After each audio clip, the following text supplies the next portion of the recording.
Before the final push up into the mountains, the cowboys and horses have one final job: to gather up last year's calves from the fertile river pastures and sort them ready for shipping to feedlots hundreds of miles to the east and south.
From here on in, all the cattle work will be done on foot. So the horses are turned out to graze the belly-high grass in the corrals. Up on the dirt road, long-haul cattle trucks have started to turn up.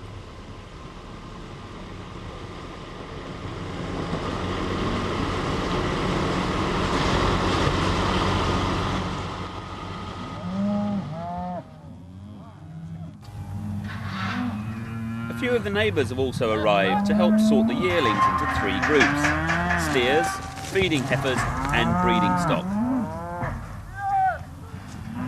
The grading alley starts to look pretty crowded. As well as Lewis and Andy, the boss man Jack Turnell is also there, keeping a wary eye on his son Joe, who's been given the honour of grading the cattle.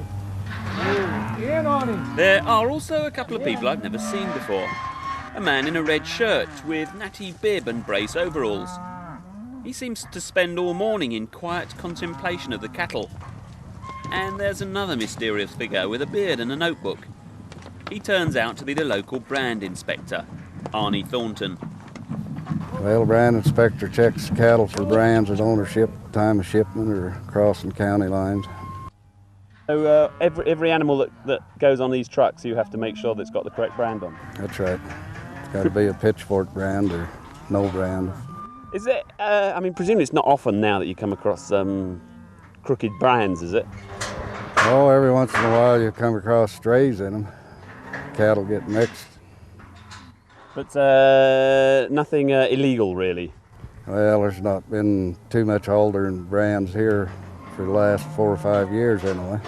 For the last 4 or 5 years? People were altering brands 4 or 5 years ago? Oh, yeah. So it still goes on? Still goes on, yeah. And how many cows a year do you think run past you? Oh, it depends on the year of it. Sometimes I've run by 40,000. So who pays your wages? Well, producers pay a fee. They got to pay $1 a head for brand inspection. And the other mysterious figure turns out to be the local vet, Bill Gould, who's also there because the government says he has to be. We got to inspect these cattle for health purposes, for crossing state lines. To go from one state to another, they got to be inspected to make sure they don't have any contagious disease or anything like that. And are some state lines harder to cross than others? Yeah, different states have different regulations. And pitchfork cattle, what are they like? They're Solaire's excellent cattle, feed very well. As you can see, they're quite active going up and down the alley also. Are the Solaire's different from other breeds? I mean, they used to have Herefords here. Oh yeah, they're much more active. They move easier, travel a lot further and faster. More dangerous to deal with in an alley? Well, you got to be careful.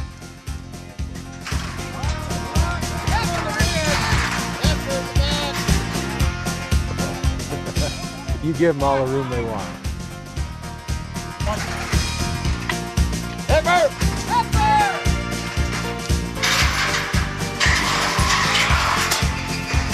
Hold that one right there. Again, it's the heifer.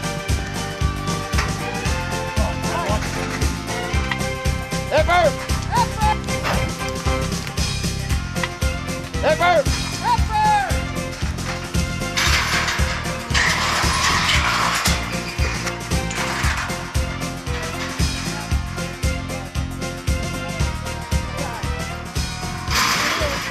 I say that you don't look anything like a vet? Well, you can if you want to. Maybe it's because I just came from the hayfield and been haying or irrigating. Have you heard of James Herriot? Yes, I've read his books. Everything's true. Anybody's about experienced it all. So the problems he comes across are similar to the ones you come across? Very similar. Oh, really? Absolutely. Yeah. Yes, they are. But you're not wearing any tweed. No, I'm not doing that. It's a little warm for that today. Then the yearlings are split into batches of 20. But before being loaded onto the trucks, they're run through a precision weighbridge that's been calibrated right down to the last rock.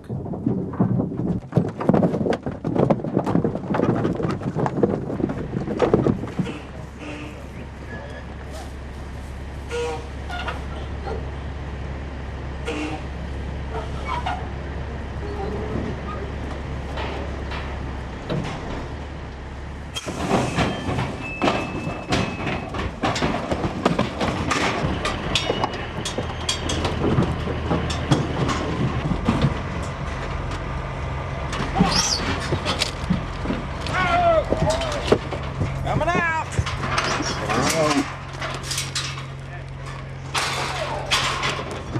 Let's go.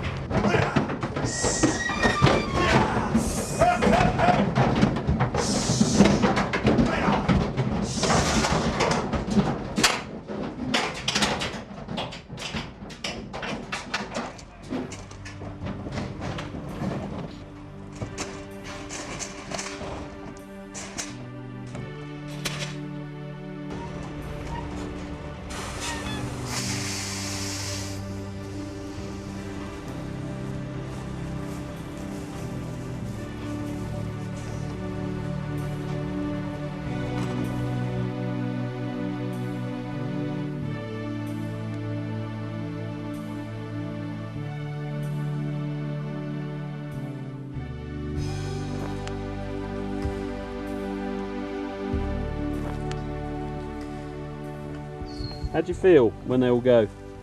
Happy. Do you? Yeah. Really? Yeah. Another year's work done. One less headache. The day you look for when they're born. Is it really? Is that true? It's the day you look for when they're born. Well, I guess that's what it's all about. Raising them up and shipping them out of here. But no sadness? No, whatsoever. If we didn't have to work, we'd go to town and tie one on. Maybe we ought to anyway.